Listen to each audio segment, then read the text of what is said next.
Never in the history of warfare has an enemy suffered such clear and devastating large-scale losses in a matter of weeks.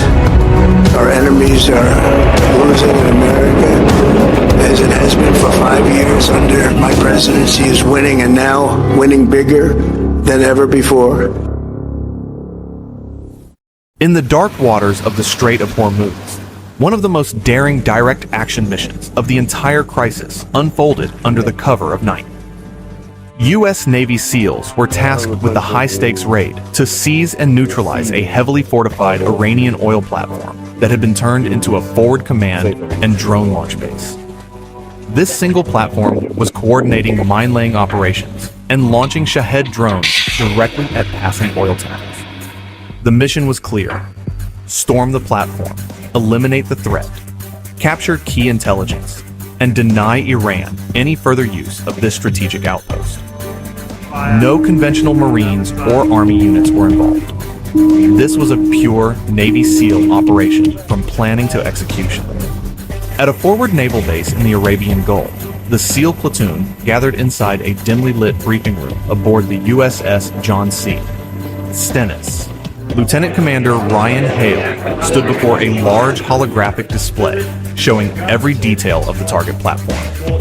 The 3D model rotated slowly, highlighting guard positions on the upper decks, the central control tower, the drone launch pads on the lower level, the helipad, and the underwater support legs where Iranian fast boats were moored. Commander Hale traced the infiltration routes, explained the exact timing of the tidal currents, and laid out the 4 assault teams and their specific objectives. Team 1 would secure the helipad and communications room. Team 2 would clear the drone storage area. Team 3 would take the command tower and capture the Iranian officer in charge. Team 4 would provide overwatch and handle any fast boats attempting to escape. We hit them hard, we hit them fast, and we own that platform before they can send a single distress call, Commander Hale told his men. Every SEAL listened in absolute silence, memorizing every corner and every second of the plan. After the briefing, the operators moved to the armory for final preparation.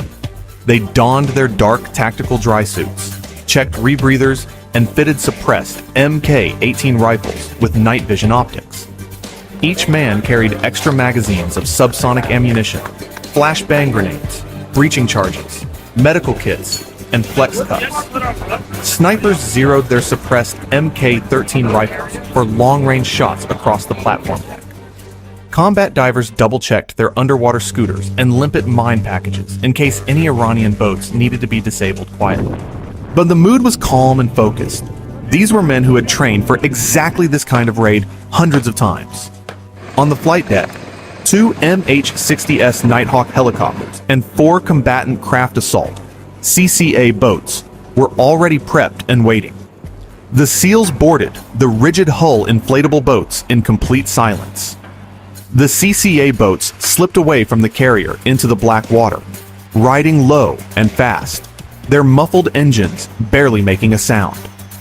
At the same time, the 2 MH-60S helicopters lifted off, flying nap of the earth to avoid radar detection. The helicopters carried the sniper teams and would provide top cover once the assault began. 20 minutes later, the boats approached the massive oil platform from 2 different directions. The SEALs cut their engines and drifted the final 100 meters using the current. Hand signals only. No words. The first 2 teams fast roped from the hovering Nighthawks onto the upper deck, while the boat teams simultaneously climbed the platform legs using specially designed grappling hooks and silent ascent rigs. Within 90 seconds, all 4 teams were on the platform without raising any alarm. The assault was surgical. Suppressed rifles dropped the first perimeter guards before they could react. Flashbangs cleared the drone storage room in one clean sweep. Team 3 breached the command tower door with a shaped charge and secured the Iranian commander before he could reach the radio. The entire platform was under SEAL control in under 6 minutes. One Iranian fast boat tried to flee, but was disabled by a sniper shot to its engine from 300 meters away. the remaining guards surrendered without further resistance. While the assault teams secured the prisoners and swept for booby traps, the intelligence specialists went straight to work. They downloaded data from the platform's command computers, photographed maps and drone control systems, and seized several encrypted laptops and communication devices. Combat divers attached limpet mines to the underwater support structure for later controlled demolition. With the objective complete, the exfiltration began. The MH-60S helicopters returned, hovering low as the SEALs fast roped back down with their high-value prisoners and intelligence packages.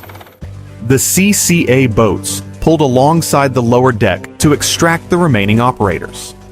Within minutes, every SEAL, prisoner, and captured intelligence was off the platform and racing away into the night.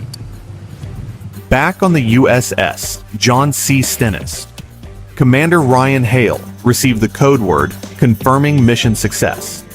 The Iranian oil platform that had threatened global energy routes was now completely neutralized and under temporary U.S. control. Intelligence teams immediately began exploiting the captured data, which would prove vital for the next phases of operations in the Strait. As the first light of dawn touched the horizon, the platform stood silent.